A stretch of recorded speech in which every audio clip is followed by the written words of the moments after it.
जिंदगी देती है तजुर्बे बेशुमार, होते हैं कितने ही हादसे बेशुमार। जिंदगी देती है तजुर्बे बेशुमार।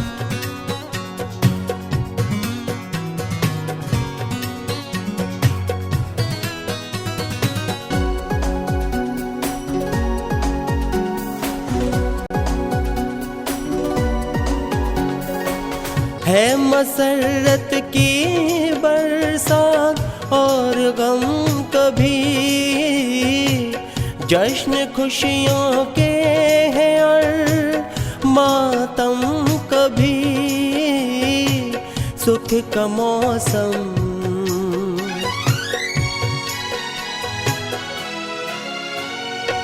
सुख का मौसम कभी, दुख का मौसम कभी। चलते ही रहते हैं सिलसिले बेशुमार, चलते ही रहते हैं सिलसिले बेशुमार। जिंदगी देती है तजुर्बे बेशुमार, जिंदगी देती है तजुर्बे बेशुमार बेशुमार।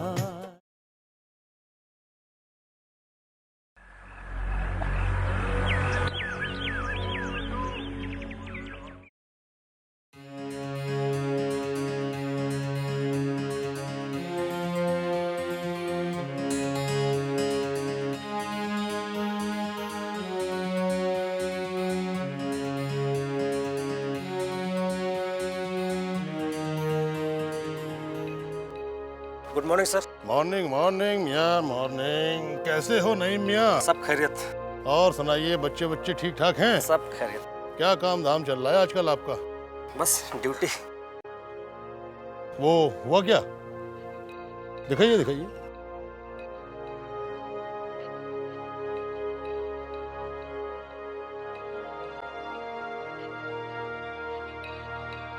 ये क्या है? हैं? What is this? तुम्हारी इतनी जरूरत कि मेरे हुक्म के बाद भी इस हुक्म अदूली का मतलब जानते हो तुम नहीं मियां? सूर, इस हुक्मनामे से हजारों लोग बेघर हो जाएंगे, दर दर की ठोकरें खाने को मजबूर हो जाएंगे। तो हो जाने दो। उनमें क्या कोई तुम्हारा सगा है क्या? अल्लाह और इंसानियत दोनों की नजर में गुनाह है हुजूर। अल्लाह पाक को बीच में मत लाओ नहीं मियां। रही लोगों की बात, तो आज हम लोगों की गिनती क्या है? कीड़े मकोड़े हैं ये कीड़े मकोड़े। सिर्फ इतना ख्याल रखो नहीं मियां, तुम्हें अपनी जिंदगी बचानी है।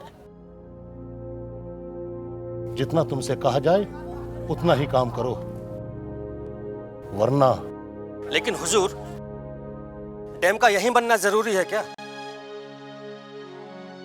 यहां ज्यादातर आबादी मुफलिसों की है, उन्हें बेघर करना जरूरी है क्या?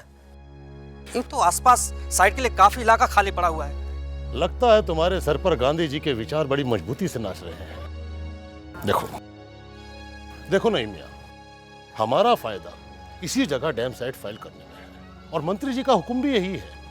और गौर से सुनो, यहाँ की जमींदार आबादी भी यही चाहती है। और तुम तो बहुत अच्छी तरह से जानते हो, हम केवल वही काम करते हैं जिसमें हमें फायदा नजर आता है।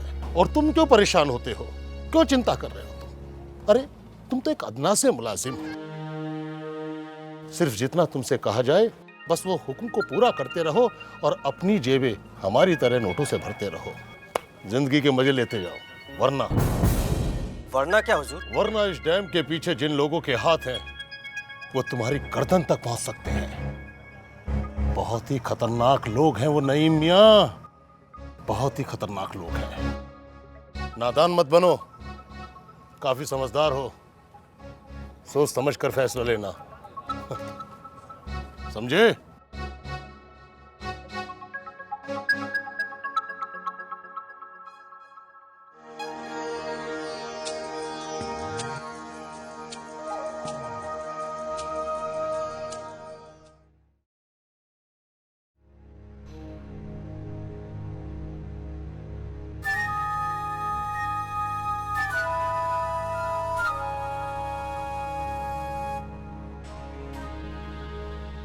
हाँ तो नईम मियाँ, काम वाम तो तुम्हारा ठीक ठाक चल रहा है। जी हुजूर।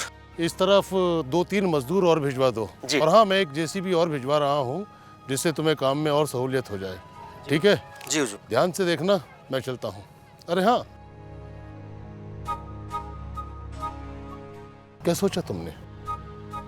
किस बारे में हुजूर? क्या नईम मियाँ, तुम भी कैसी बच्चों जैसी बातें करते हो। इतने समझदार होकर भी नासमझी वाली बात कर रहे हो। किस बारे में हुजूर? अरे पूरा महकमा इसी तरह से चलता है, न लेते हो न देते हो, फिर गुजर बसर कैसे करते हो? मेरा ज़मीर इस बात के लिए इजाजत नहीं देता हुजूर। आप खुद सोचिए, इस इलाके के मुफलिस लोग कितने बर्बाद हो जाएंगे। और फिर मुझे ये बात समझ में नहीं आती कि इस डैम के बनने से कितने किसानों को फायदा होगा।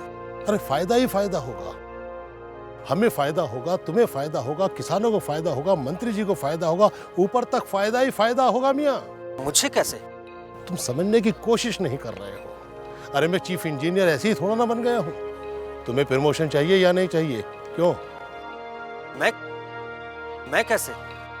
ओफो नहीं मियाँ, आप तो समझने की कोशिश ही नहीं कर रहे हैं। हुजूर, अल्लाह ताला को क्या मुंह दिखाऊंगा?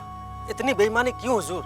फिर अल्लाह ताला को बीच में ले आए आप। देखो नहीं मियाँ, समझने की कोशिश करो, सामाजिक बनो, व्यवहारिक बनो। घर बार है ना, हाँ। बीवी बच्चे हैं, उनकी कुछ उम्मीदें होंगी तुमसे, कुछ ख्वाहिशें होंगी तुमसे। क्या तुम उनकी उम्मीदों को पूरा कर पा रहे हो? अगर उन्हें बेहतर जिंदगी देना चाहते हो नईम मियाँ, तो मेरी बात मानो, इसे अपना लो। फिर देखो जिंदगी कितनी हसीन लगती है, कितना मजा आता है। क्या सोचने लगे नईम मियाँ, तुम्हारे अब्बू भी तो हैं, वो भी तो कुछ चाहते होंगे तुमसे। अरे उन्होंने तुम्हें पढ़ाया लिखाया, इतना बड़ा किया, इंजीनियर बनाया, तुम क्या दे पाए उनको? कुछ दे पाए? नहीं। सोचो सोचो नईम मियाँ, सोचो ऐसी जिंदगी से क्या फायदा। अरे तुम अपने अब्बू के लिए कुछ कर पाए तो वो कितना फख्र महसूस करेंगे, गर्व के साथ उनका सीना चौड़ा हो जाएगा। नाते रिश्तेदारों में कहते फिरेंगे, हाँ उनका बेटा किस मकाम पर पहुंचा। मान जाओ नईम मियाँ, मान जाओ, नहीं तो पछताओगे। आपने अपनी बीवी जीनत के लिए क्या किया है? अपनी बेटी नूर को क्या दे रखा है? अरे क्या सोचते होंगे वो लोग अपने मन में? किस तरह से पाल रहे हो आप उनको? नहीं मियाँ, रस्म और रिवाज तो वक्त के हिसाब से बदलते रहते हैं। इस फाइल पर साइन करो और नई जिंदगी की शुरुआत करो।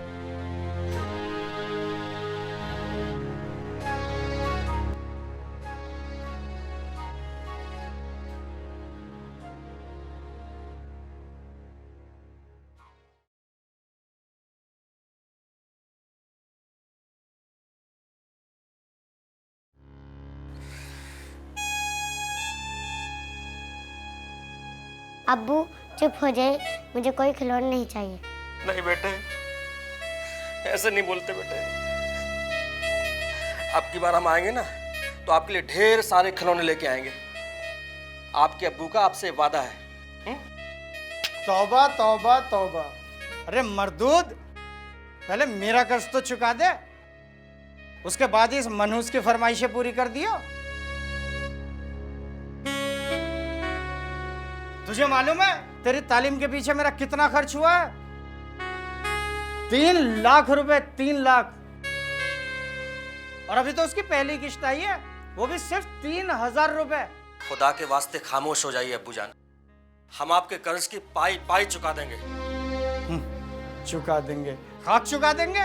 अगर तुम्हारी कर्ज अदायगी की रफ्तार यही रही तो हम तो अल्लाह को प्यारे हो जाएंगे बिना कर्ज वसूल किए। अब्बू जान खफा ना हो, मुतमईन रहें, हम जल्द से जल्द आपका सारा कर्जा चुका देंगे। वो तो हम वसूल करके ही मौत को गले लगाएंगे। इससे कबल अगर मौत के फरिश्ते भी आ गए ना, तो उनके भी साथ जाने से मना कर देंगे। औलाद से कर्ज वसूल नहीं किया ना, तो लानत है हम पर।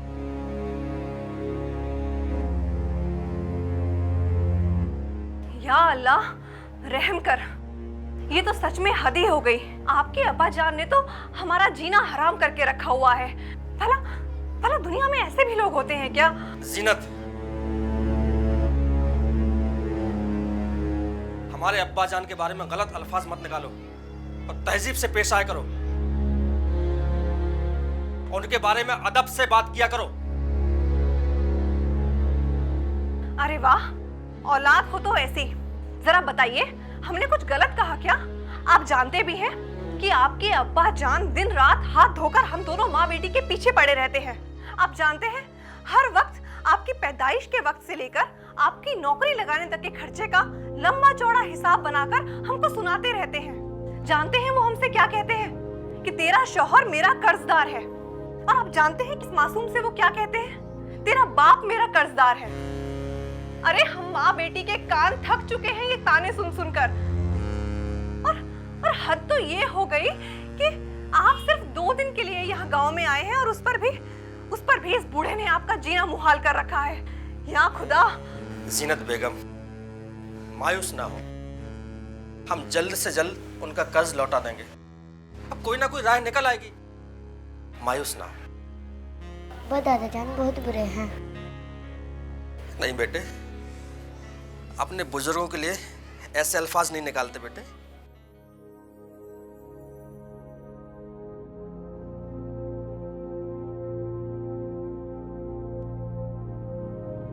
कहीं जा रहे हो क्या? सुबह जाऊंगा, मुलाजमत तो करनी है। गोया के घर की जिम्मेदारियों से भाग रहे हो। मेरी तकदीर ही खराब थी जो तुम्हारी पढ़ाई पर इतना पैसा खर्च किया, सारा वक्त बर्बाद कर दिया। कोई दरकार नहीं मुझे। ईमानदारी को लतीफों में बांटा जाता है। हर शख्स पैसों के पीछे भाग रहा है। हकीकत यह है कि सच्चाई दम तोड़ रही है और बुराइयां हर जगह बेशुमार हैं। अपनी सोचो, औरों की छोड़ो। कब तक स्कूटर पे ये आना जाना लगेगा? तुम्हारे साथ के जितने लोग इंजीनियर थे सब शहरों में अपना मकान बना चुके हैं। अब्बू जान, आप अपने बेटे को औरों से न जोड़ें।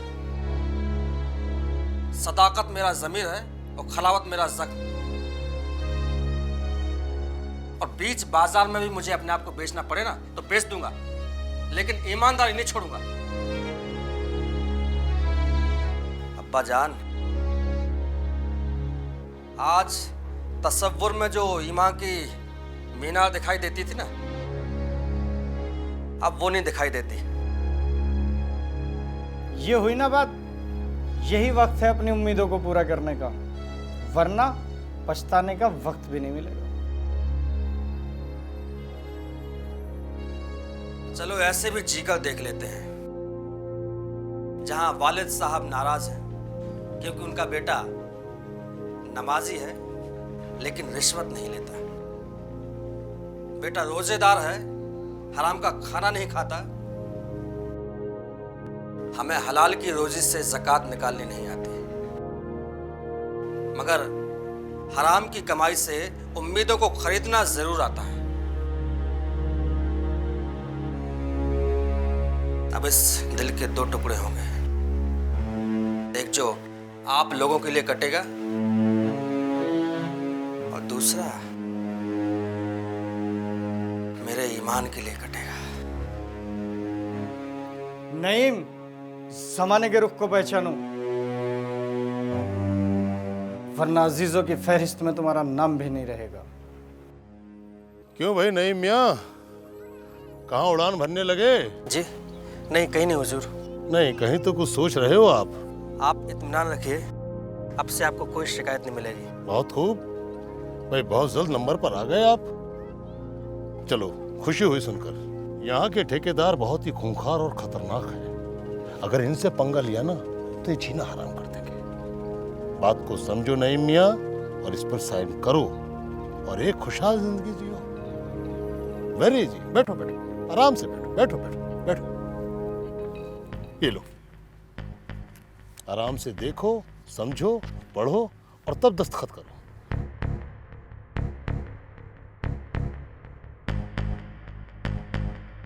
अरे घबराओ मत, हम बैठे हैं यहां पर।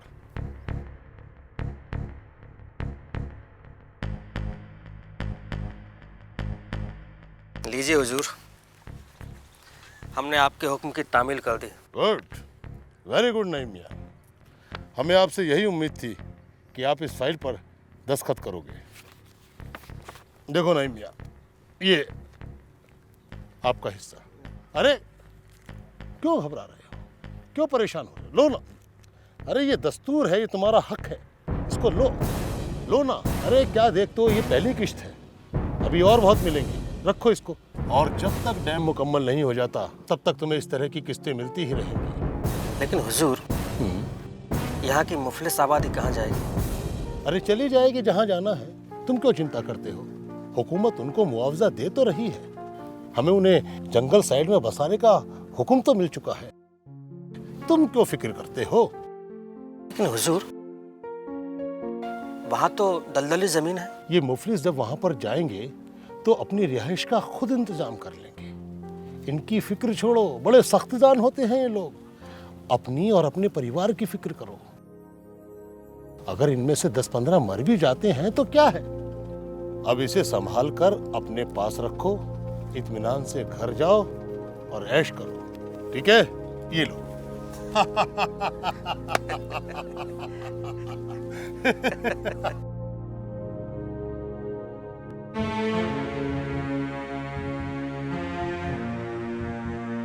अरे ये तो जुलेखा का बेटा है।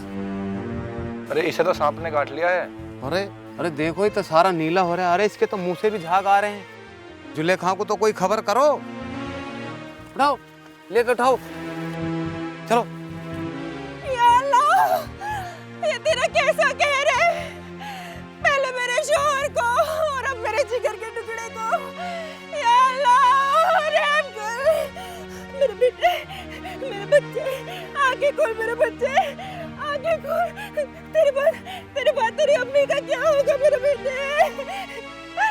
नाज बेटे, डैम वालों ने तो हमारी दुनिया ही उजाड़ दी। बड़ी जालिम है ये दुनिया। या मेरे अल्लाह, उठाना है तो मुझे उठा ले। इस गरीब ने तो अभी दुनिया भी नहीं देखी। मेरे बच्चे, मेरा बच्चा, आगे खोल बच्चा। मोहतरमा, आप बताइए कि आपके शौहर के साथ क्या क्या हुआ था? ये कैसा सवाल है? जमींदारों और ठेकेदारों की शय पर डैम वालों ने हमें हमारे घर से बेदखल कर दिया और हमें इस जंगल में रहने को मजबूर कर दिया। और आप सिर्फ हमसे दरियाफ्त करने आई हैं कि हमारे शौहर के साथ क्या हुआ? आप सब भी इन दरिंदों के साथ मिले हुए हैं। नहीं मोहतरमा, हम किसी से नहीं मिले हुए हैं। आप बस हमें ये बताइए कि आपके साथ अब तक क्या क्या हादसे हुए हैं। जब हमें हमारी बस्ती से खदेड़ दिया गया तो हम इस जंगल में आ गए और यहाँ की दलदली जमीन को बड़ी मुश्किल से पाट कर हमने अपना आशियाना बना लिया। पर हम पर तो कयामत का कहर ही टूट पड़ा।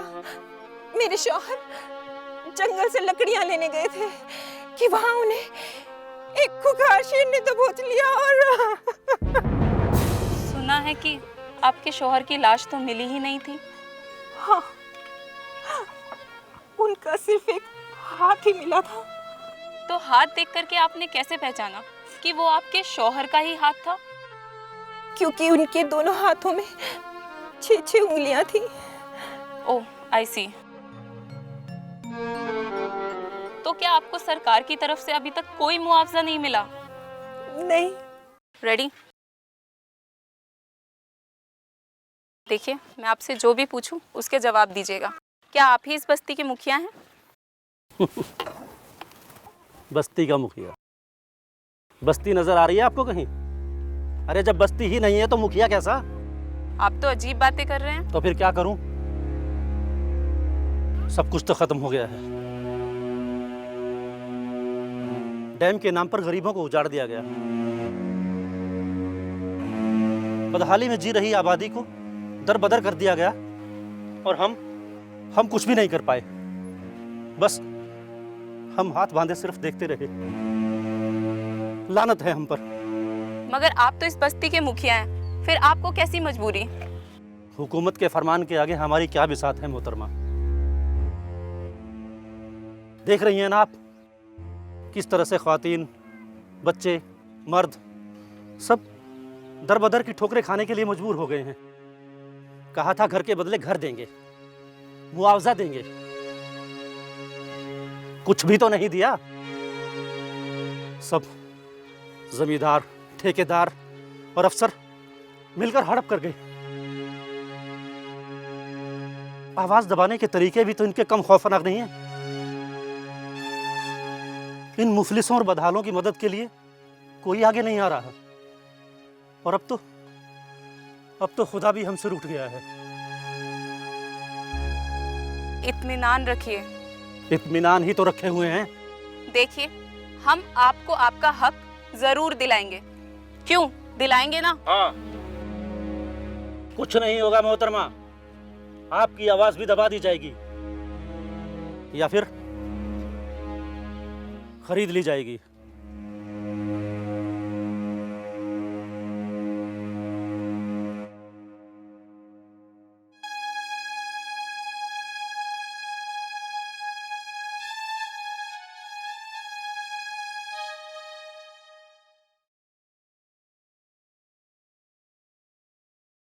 अबे नमक हराम, बता तू चोरी करने से तो बाज नहीं आएगा है?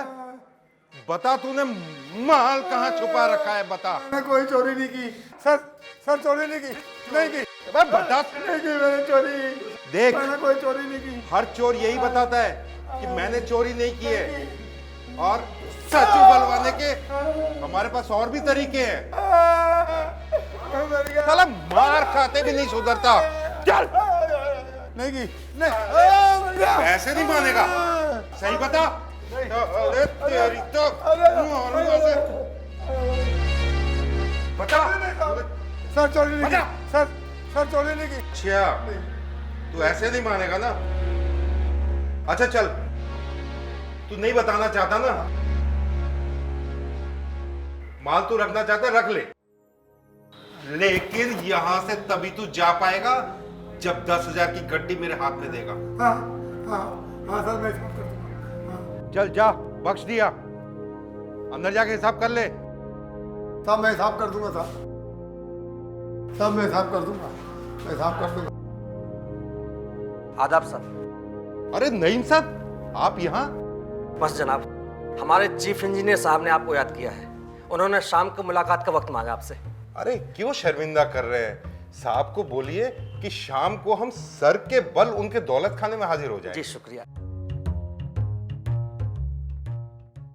साहब मेरा मुआवजा दिलवा दीजिए साहब। पहले मेरे शोहर चले गए, फिर मेरा बच्चा भी। मुझ दुखिया का कोई नहीं है साहब, मैं बिल्कुल अकेली हूँ साहब। साहब रहम करो साहब, साहब मेरा मुआवजा दिलवा दो साहब। जो 2,000 रुपए की रिश्वत मुझे देगा उसे मुआवजे की रकम भी दी जाएगी और घर भी मिलेगा। यहां बिना रिश्वत के कोई काम नहीं होता मोहतरमा, कोई काम नहीं होता। पैसा फेंको, तमाशा देखो। सोच लो, तुम पूरी जिंदगी इन जंगलों में गुजारना चाहते हो या फिर जल्द से जल्द अपना घर वापस पाना चाहते हो? मामला अब तुम्हारे हाथ में है, सोच लो। नहीं तो यहां वक्त किसके पास है अपने हक की लड़ाई लड़ने का? साहब 2,000 रुपए साहब मैं कहाँ से लाऊंगी साहब? मैं बहुत गरीब औरत हूँ साहब। 2,000। याद रखो, जो बाढ़ में बह गया, डूब गया, सो गया। उसे भूल जाओ। अब आने वाले कल के बारे में सोचो। ऐसा मत बोलो साहब, मैं गरीब औरत। 2,000। तुम सोचो, अभी मैं आता हूं। हाँ सोचो। 2,000।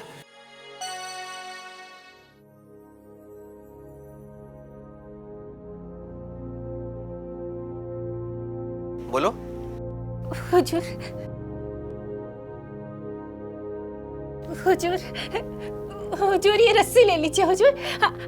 आप जो भी कीमत देंगे मुझे मंजूर है हुजूर। रस्सी? नहीं, ये तो बहुत कमजोर है। नहीं हुजूर, देखिए तो सही, बहुत मजबूत है रस्सी। लीजिए ना। नहीं, मुझे नहीं चाहिए, तुम जाओ यहाँ से।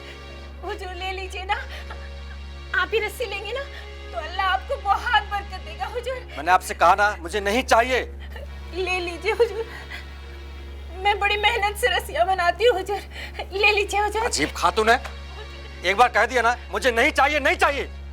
हुजूर आप जाइए यहाँ से, चलो यहाँ से, जाओ यहाँ से, मैंने आप पूछे चले आई, जाइए यहाँ से।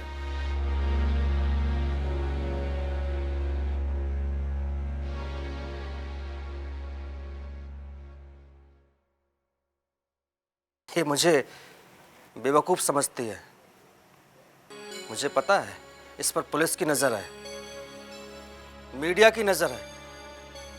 अगर मैं फंस जाता तो लोग क्या समझते कि मैंने रिश्वत ली जुलेखा से।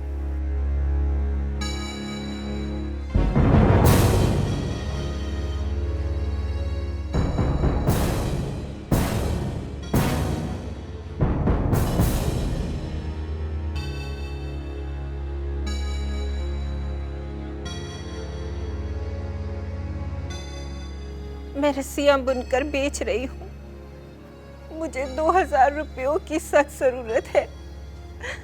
ये रिश्वत देकर मुझे घर और मुआवजा दोनों मिल जाएंगे। कोई तो एक कागज पढ़ लो, कोई तो एक कागज पढ़ लो, कोई तो एक कागज पढ़ लो।